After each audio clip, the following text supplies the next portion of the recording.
شروع اللہ کے نام سے جو بڑا مہربان نہایت رحم کرنے والا ہے۔ ایک غریب باپ کی دو بیٹیاں جوان ہو چکی تھیں۔ باپ کو دن رات یہی فکر ستاتی کہ وہ اپنی جوان بیٹیوں کی شادی کیسے کرے۔ وہ ایک ریلوے کا ملازم تھا۔ مشکل سے وہ اپنی ان دو بیٹیوں اور اپنی بیوی کا پیٹ پالتا تھا۔ جیسے جیسے وقت گزرتا گیا، باپ کی پریشانی بھی دن بدن بڑھتی گئی۔ بیٹیوں کے لیے رشتے پہ رشتے آتے گئے، مگر غریبی اور بے بسی کے آگے دونوں میاں بیوی بہت لاچار ہو چکے تھے۔ باپ جب تھک ہار کر گھر واپس آتا تو اپنی معصوم بیٹیوں کے چہرے دیکھ کر دل ہی دل روتا اور سوچتا کہ میری معصوم بیٹیوں کی قسمت میں خدا نے نہ جانے کیا لکھ رکھا ہے۔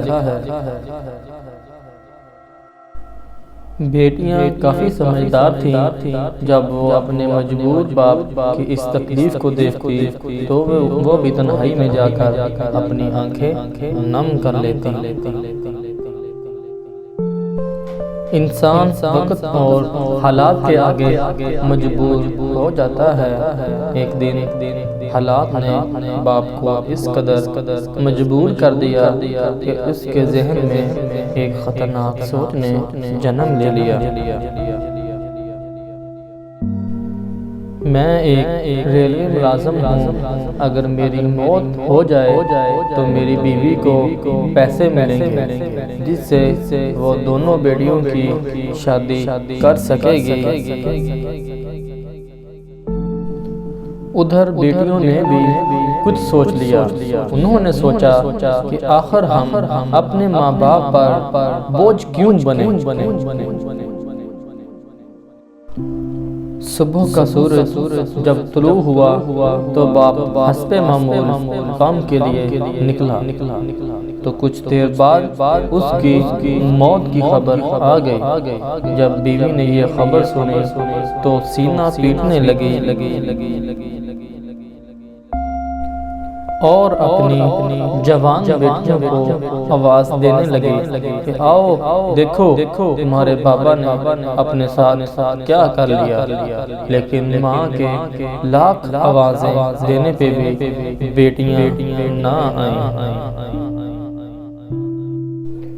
تو ماں نے اندر جا کر دیکھا تو دونوں بیٹیاں خود کو پھانسی دے کر خودکشی کر چکی تھیں